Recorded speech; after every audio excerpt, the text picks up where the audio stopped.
और अब बात जिम जिहाद की। डंबल, ट्रेडमिल और फिटनेस का चमकदार माहौल। लेकिन क्या कुछ जिम सिर्फ बॉडी बनाने की जगह नहीं बल्कि भरोसा तोड़ने का अड्डा बनते जा रहे हैं? सूरत, मिर्जापुर और बरेली, 3 शहर लेकिन आरोप लगभग एक जैसे। पहले दोस्ती, फिर करीबिया और उसके बाद फिर निजी तस्वीरें और फिर शुरू होता है ब्लैकमेलिंग, धमकी और दबाव का खेल।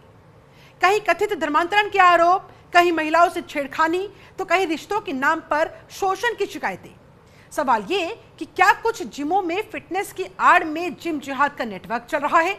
आज हम आपको दिखाएंगे जिम जिहाद की वो मोडस ऑपरेंडी जिसमें टारगेट कैसे चुने जाते हैं, कैसे उनका भरोसा जीता जाता है और कैसे रिश्तों को ब्लैकमेल में फिर बदला जाता है।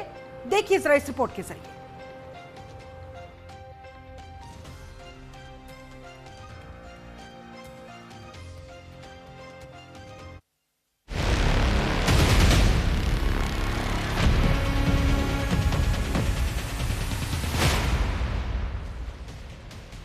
ये 3 तस्वीरें ये बताने के लिए काफी है कि ज्यादातर जिमों में क्या चल रहा है।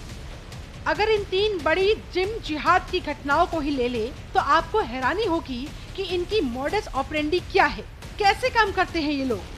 पहले मिर्जापुर, फिर सूरत और अब बरेली। जिम में महिलाओं के साथ हुई घटनाएं कई सवाल खड़े करती है। अप्रैल में सूरत में मुस्लिम ट्रेनर ने करोड़पति हिंदू महिला के निजी वीडियो बनाए, ब्लैकमेल किया। इसके बाद जिम ट्रेनर साबिर अंसारी को अरेस्ट कर लिया गया। मई में बरेली से मामला सामने आया, जहां मुस्लिम जिम संचालक पर एक महिला डॉक्टर को नशीला पदार्थ देकर रेप, ब्लैकमेलिंग और उगाही के आरोप लगे। अकरम बेग और आलम बेग को गिरफ्तार कर लिया गया। आरोप है कि ये दोनों जिम की आड़ में हिंदू परिवारों की, रईस घरों की सुंदर महिलाओं और लड़कियों को प्री वर्कआउट ड्रिंक में नशा देकर उनके साथ शारीरिक शोषण करते थे। उसके बाद उनके आपत्तिजनक वीडियो बना लेते थे। इसी साल जनवरी में मिर्जापुर की 5 जिमों में धर्मांतरण का खेल हुआ। एआई से बने आपत्तिजनक वीडियो से महिलाओं को ब्लैकमेल किया गया। इमरान, फैजल, जहीर, इरशाद समेत 10 से ज्यादा आरोपी अरेस्ट हुए। अब 6000 पेज की चार्जशीट दाखिल हुई है, जिसमें पता चला कि ये जिम ट्रेनर वर्कआउट नहीं बल्कि कलमा पढ़वाया करते थे। यही नहीं, पुलिस की जांच में ये भी सामने आया कि जिम के ट्रेनर, स्टाफ और जिम मालिक के अलावा एक मौलवी और एक पुलिसकर्मी मिलकर इस खेल को अंजाम दे रहे थे। ट्रेनर के मोबाइल से 50 से अधिक महिलाओं की अश्लील फोटोज और वीडियोस मिले हैं। धर्मांतरण कानून के अंतर्गत ऐसे लोग जो कि जिम का संचालन कर रहे थे और उनके द्वारा जो जिम में आने वाली लड़कियां थी उनको बहला फुसलाकर उनके फोटो इत्यादि लेकर उन्हें डरा धमकाकर उनका धर्मांतरण करने का प्रयास किया जा रहा था। इस संबंध में अभियोग पंजीकृत किया गया था। इसमें टोटल 11 अभियुक्तों की गिरफ्तारी पुलिस द्वारा अभी तक की जा चुकी है। जिम जहां लोग एक्सरसाइज करने जाते हैं ताकि वो फिट रह सके, उनके शरीर पर कोई फैट ना हो, उनका शरीर बिल्कुल सुडौल हो। अलग अलग शहरों में अब यूनिसेक्स जिम भी तेजी से खुल रहे हैं, जहां पुरुष और औरत दोनों एक साथ मिलकर एक्सरसाइज कर सकते हैं। लेकिन इसका गलत फायदा कुछ जिहादी मानसिकता वाले लोग उठा रहे हैं और इस तरह से जिम जिहाद को अंजाम दिया जा रहा है। जिन घटनाओं का जिक्र इस रिपोर्ट में किया गया है, उससे अब हिंदू बेटियां जिम जाने से घबरा रही है। क्या यही है जिम जिहाद का काला सच? ये तो 3 घटनाएं हमने आपको दिखाई है, लेकिन देश भर में कई ऐसे अवैध जिम चल रही हैं, जिनका ना कोई रजिस्ट्रेशन है, जहां ना कोई महिला ट्रेनर है, ना ही सेफ्टी नॉर्म्स। ऐसे में महिलाओं की सुरक्षा बस भगवान भरोसे ही है। Bureau report, news India.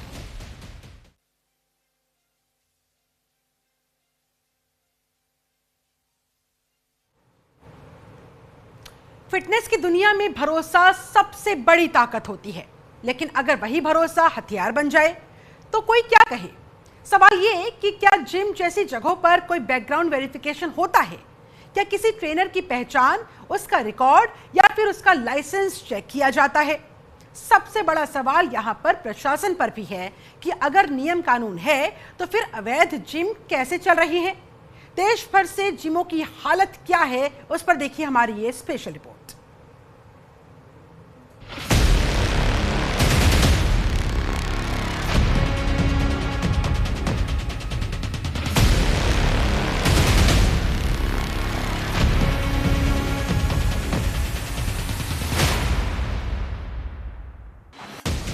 शहरों में फिटनेस का क्रेज लगातार बढ़ रहा है। हर गली, हर मार्केट और हर सोसाइटी में जिम खुल रहे हैं। लेकिन सवाल यह है कि क्या ये जिम आपकी सेहत बना रहे हैं या आपकी जिंदगी को खतरे में डाल रहे हैं? क्योंकि कई जगहों पर ऐसे जिम चल रहे हैं जहां न फायर एनओसी है, न ट्रेनर, न महिलाओं की सुरक्षा के इंतजाम और न ही किसी भी तरह के नियम का पालन। कुछ मामलों में महिलाओं से ब्लैकमेलिंग, फर्जी पहचान और लव जिहाद जैसे गंभीर आरोप भी सामने आए। यानी फिटनेस इंडस्ट्री का एक काला सच है जो इन दरवाजों के पीछे बंद है। न्यूज इंडिया ने देश के अलग अलग शहरों नोएडा, सूरत, गाजियाबाद, लखनऊ और मुंबई में फिटनेस सेंटर्स की पड़ताल जानने की कोशिश की क्या जिम में सुरक्षा के मानक पूरे हैं। हमने अपनी पड़ताल में पाया कि कई जिम बिना रजिस्ट्रेशन, बिना फायर सेफ्टी और बिना टेंडर्स के चल रहे हैं और बिना ट्रेनर्स के चल रहे हैं।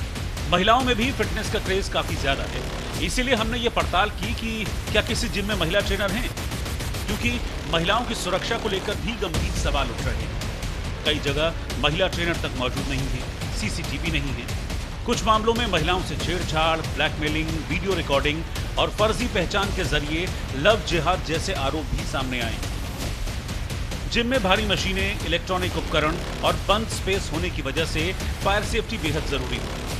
लेकिन कई जगहों पर न इमरजेंसी एग्जिट दिखाई देती है, न फायर एक्सटिंग्विशर, न ही कोई मेडिकल सपोर्ट। अगर हादसा हो जाए तो जिम्मेदारी कौन लेगा?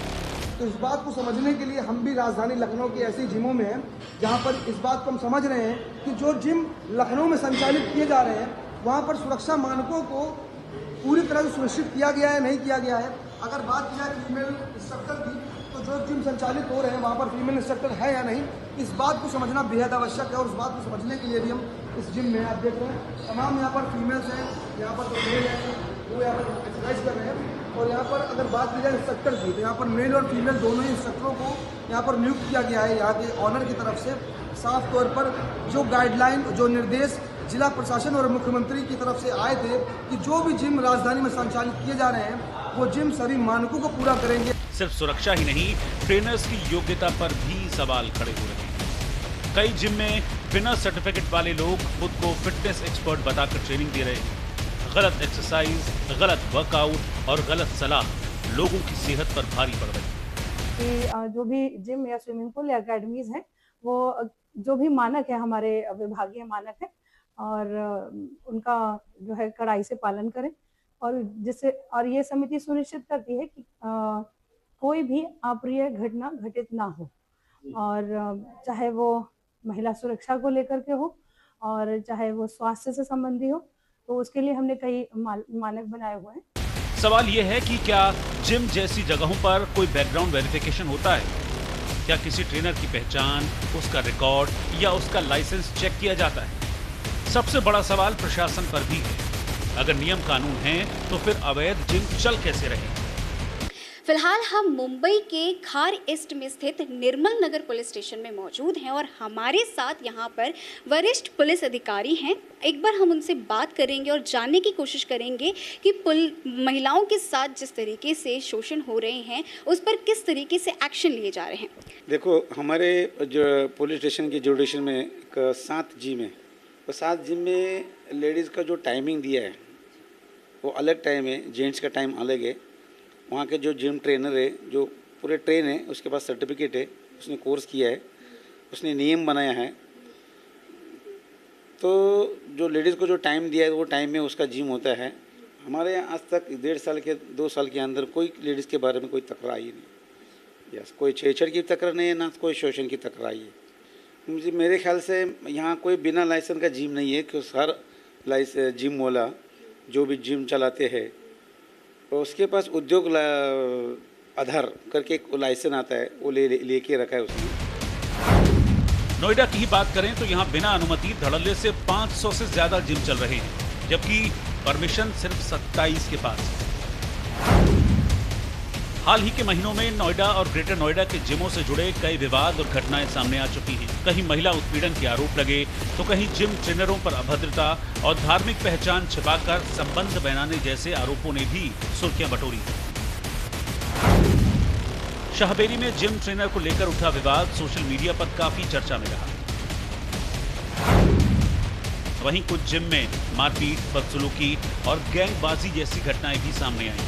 ऐसे में मैं गौतम बुद्ध नगर की जिम में मौजूद हूँ। आइए जानते हैं यहाँ पर सुरक्षा व्यवस्था को लेकर यहाँ पर क्या कुछ कदम उठाए गए हैं। आप देख सकते हैं यहाँ पर इस जिम के जो मालिक है वो मेरे साथ मौजूद हैं।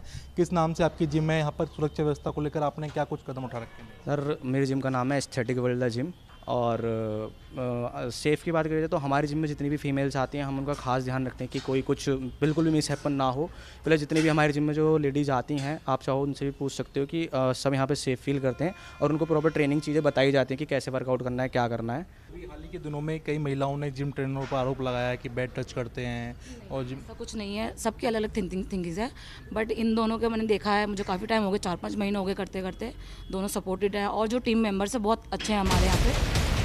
फिटनेस जरूरी है, लेकिन उससे पहले सुरक्षा जरूरी है। जिम सिर्फ चमकदार मशीनों और बड़े बड़े पोस्टर्स का नाम नहीं है, बल्कि भरोसे और जिम्मेदारी का भी नाम है। जरूरत है सख्त नियमों की, नियमित जांच की और ऐसे जिमों पर कार्रवाई की जो लोगों की जिंदगी को खतरे में डाल रहे हैं। डिंडोशी में ही एक कार्रवाई की गई थी जहां पर एक ट्रेनर को पकड़ा गया था, गिरफ्तार किया गया था। और पता चलता है कि जो ट्रेनर था वो पहले तो पेशे से एक ट्रेनर था, परंतु बाद में उसने अपने आप को एक ढोंगी बाबा में तब्दील कर दिया। आपको बता दें कि जो ढोंगी बाबा था, जो कि अपने आप को एक ट्रेनर पहले बता रहा था और बाद में उसने ढोंगी बाबा अपने आप को उसमें पेशे में तब्दील किया, जो कि मामला ऐसे सामने आया है कि उसने 60 महिलाओं के साथ में यौन शोषण किए थे। वहीं आपको बता दें कि जो डिंडोशी की पुलिस है उसने तुरंत इस पर कार्रवाई करते हुए गिरफ्तार किया था। और ऐसे में अब ये सवाल खड़े होते हैं कि जिम में सेफ्टी को लेकर महिलाएं सुरक्षित नहीं हैं, जहां पर एक बार फिर जिम जिहाद के मामले सामने आ रहे हैं। मुंबई से कैमरा पर्सन श्याम माली के साथ विधि सिंह की रिपोर्ट, न्यूज़ इंडिया 24x7। और बात करते हैं तमिलनाडु की राजनीति की। तमिलनाडु में